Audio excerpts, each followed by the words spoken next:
have you looked at how Disney is calculating their viewership number? It was in the press release they Deadline. Yeah, the little press release. Did you see that? Oh, yeah. I mean, I did a whole video on it. It was bogus. It's exactly. silly. Do you want to just explain that for a moment? And I think that will get to the heart of this super chat, is just how convoluted the system is that Disney is using to determine their viewership, which, by the way, may be skewing that Samba TV result. Anyway, have at it. Well, the idea is, and I did a video on this, you'll see it a couple days ago, it says Ahsoka 14 million, right? And it's like, curious. And when you look at what Disney's press release, they claim that Ahsoka got 14 million views during its first week. So Ahsoka premiered on, a Tuesday night, right? Yeah. Tuesday night. So they had Tuesday night, Wednesday, Thursday, Friday, Saturday, Sunday. Disney comes out and makes a claim after Samba TV a day or two before reports that based on their measurement system, Ahsoka had 1.2 million views in U.S. households. Yeah. Andor numbers. Right. So Andor numbers, like the worst numbers of all Star Wars stuff on Disney Plus. You're at the bottom. If I'm not mistaken, that's also what's the little Marvel show with the girl? I can't think of the name. Kamala Khan. What's her character? Oh, Miss Marvel. Miss Marvel. It's Miss Marvel numbers, right? Well, Miss Marvel got, I think, way less than that, actually. I think she had like 700, 800. Yeah, I thought the debut was at 1.2 and it dropped down into those numbers later on. But I could be wrong. I don't mean, that could be. I know that Secret Invasion didn't even crack 1 million households on its first week or whatever. So it's like in line, the way I understand it's in line with Andor and Secret Invasion. Very low numbers. Yeah. So what Disney claimed after that to try to goose the PR for this thing was to say that 14 million views is what they had calculated for the first week, Tuesday through Sunday. So almost a whole week. So 5 to 6 days in that range. 14 million views globally. Right. Now, how did they get that number? And this was what I complained about in my video. It's like, this is kind of ridiculous. And I'm not saying that Disney is trying to, is pumping out BS. I just don't understand why they did it this way. What they did was they took total amount of time that was watched that they calculated, that they have the numbers for, and then divided it by here's how much runtime was available for that episode or those 2 episodes or whatever the case was. And they came up with 14 million. They literally say this in the press release. Yeah, it's like so let me ask a question. Which is insane because they actually know what the count is. Just like every YouTuber on Earth can go look at their YouTube studio right now and know what every video, how many views every single video got, and then the average watch time based on those number of views. So they actually have a view count. Why not put out the view count? Why give us this? Well, of course they're not going to do that. Right. Here's my question. There's 2 episodes, right? Mm-hmm. Yeah. If one person watched both episodes, did that count as 1 view or 2 views according to what Disney was using? That's what I couldn't figure out. In the press release, it was only the first episode. What? Really? I didn't see that. I thought. Let me go. I have to go back. Wait. I got. So the way I understand it, and I could be mistaken as well, but this was. I think Netflix started doing this recently too. So basically, they took all of the minutes, and then they divided that by the runtime in minutes of the first 2. So they were like saying the premiere 2 episodes. So basically, like if 7 people watch it for 20 minutes, they're counting that as some one person watched the whole thing. Basically, that's in theory, yes. So so doing it that way is not terrible because I mean that's the only way that you or I could do it. When Nielsen releases the numbers for this, which will be in about another 3 weeks, we'll actually see how many minutes in the U.S. were watched when Ahsoka dropped. And they'll capture from Tuesday night all the way through Sunday. They will capture the same period that Disney cited in the press release. However, of course, Disney cited global numbers, not U.S. numbers.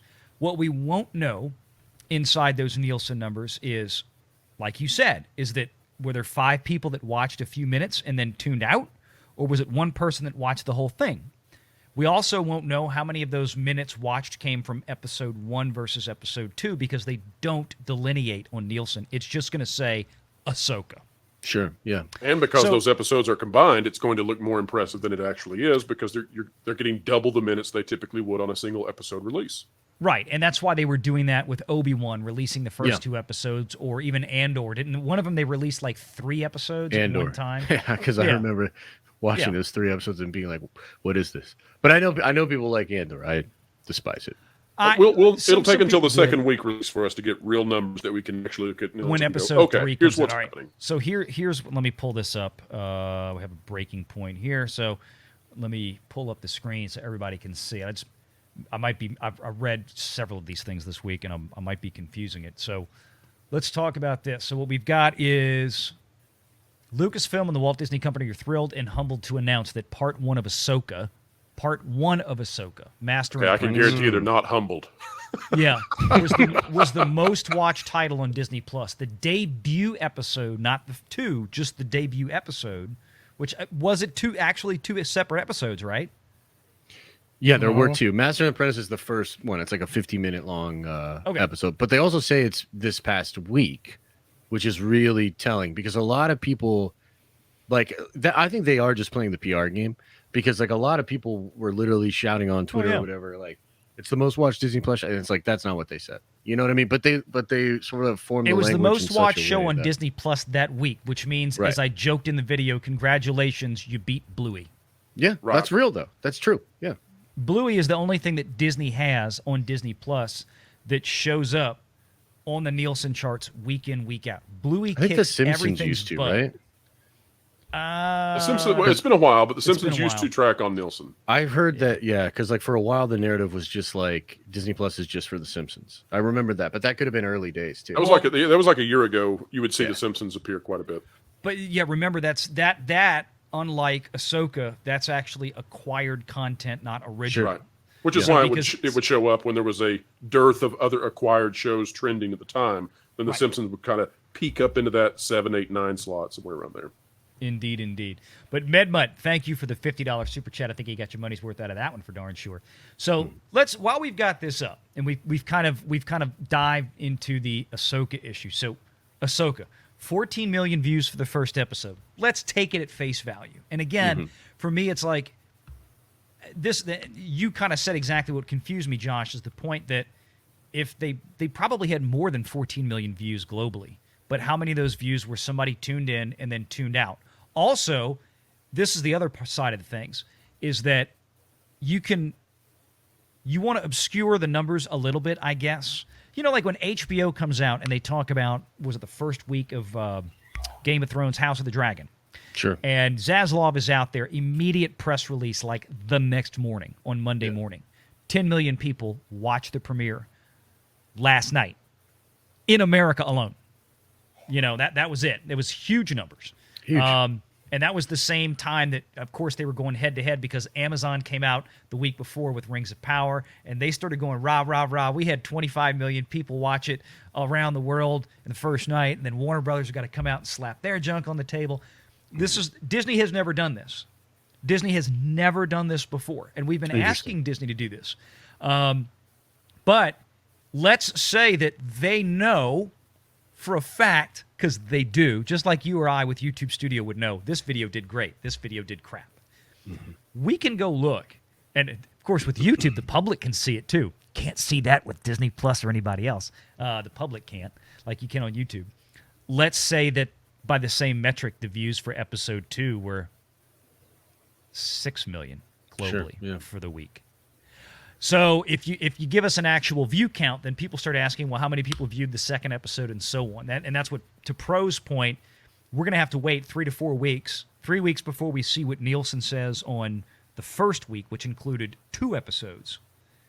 And then 4 weeks from now, when we get this past week, show up with just episode 3. But of course, there'll still be some rewatch in there from episode 1 and 2 that will skew the numbers as well. That's why it kind of gets messy. Let's play a theoretical game here. Yeah. So go for a moment. Let's say that Nielsen comes out in 3 weeks and their numbers are not fantastic. We've got 2 episodes here that Nielsen will have to measure. So let's say that it's sub 700 million minutes, right? That means it's down there around Secret Invasion in that range. If that happens, how bad does Disney look considering that they are currently being sued yet again for misleading streaming numbers? I mean, It's just, this company seems to not learn any lessons. Yeah, and for those watching, Pro's referring to, of course, the lawsuit that was filed by yet another investor group earlier this week against the Walt Disney Company for concealing, their allegation, concealing the real cost of setting the up losses, Disney Plus and right? streaming. Yeah, the losses. So it could be was more part than of $1 billion a quarter. It could be. Well, that's what they're alleging. They're alleging that even that, as ridiculous as it is, could be higher. Now, the problem is in the suit, they cite a couple of specific shows where Chapek and Kareem Daniel decided to, for the first week or two, they kind of shunted them over to traditional linear broadcast. One of them went on FX, another one went on Freeform or something like this, and then they moved them over to Disney Plus. But they took the expenses and the losses, quote unquote, over on linear as opposed to Disney Plus by doing that.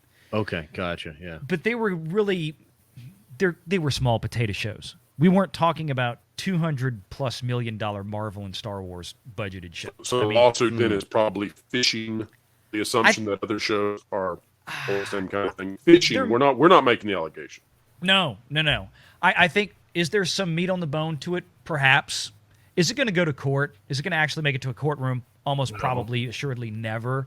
Disney does not ever want to get stuff like that into discovery where they have to start putting all their cards on the table. Yeah. Wait, I thought when ScarJo did her lawsuit, Disney showed everything. They were fully transparent and said, here's all of our streaming data. Sure, and if you believe that, I got another one for you. Darn, I was wrong. But, I mean, she walked out of that with reportedly, $40 million? Oh, I thought it was 20, but that's crazy. Well, she however many million, that's how much Disney doesn't want to lay their cards on the table. Oh, yeah, 100%. She was claiming, according to people who knew the suit, I think this was either in Deadline or Puck, or I just read it recently. Of course, she was going for 50 because that's what the expected return was based on her contract and blah, blah, blah. Mm-hmm. Supposedly, she settled out for somewhere to the equivalent of 40. Might not have been all in cash. There might have been 20 or 30 in cash, and then maybe another 10 million in promises of future work at Disney or something, a contract. I have no idea. Yeah, I think she's going to produce some stuff in Marvel. But yeah. So some of that compensation comes in that regard to where, she's an executive producer. Okay, so that's a $1 million check we have to stroke to her. Well, what did she do? Nothing. We just listed her as an EP, so she has to get paid $1 million according to PGA rules or whatever it is. That kind of thing. Like we've been telling people, Kathleen Kennedy will be an executive producer for everything on Lucasfilm for the next 10 years. She'll be in a coffin, and it'll still say executive produced by Kathleen Kennedy because that's her retirement pension. Interesting. Every time you're an EP, you don't have to do a damn thing, but if you get EP credits, you're getting paid.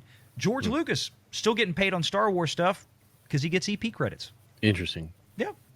So, I mean, he sold it. He didn't have any rights to it, but I mean, that probably part of the contract was, hey, every time you make something, pay to check. Well, that's Papa George's game. Yeah. Every time, what did Carrie say back in the day? Every time I say Star Wars, I have to give George Lucas $1 or something like that. Mm-hmm. So I mean, that's the same thing with sure. Spielberg on Indiana Jones, right? He was an executive producer. Spielberg had nothing to do with this new movie, not a damn thing. Neither did Lucas. I can't tell in the slightest. But they got paid. You can't put their name up there without stroking them a check. But I mean, to this question about how bad this looks, I think it's interesting because the Samba number isn't real either. You know what I mean? So that 1.2, that's households of 20 million households, right? So that number is only useful compared to other Samba data, right? Correct. So both numbers are fake. So I feel everybody was clowning on them for 1.2 million, which rightfully so.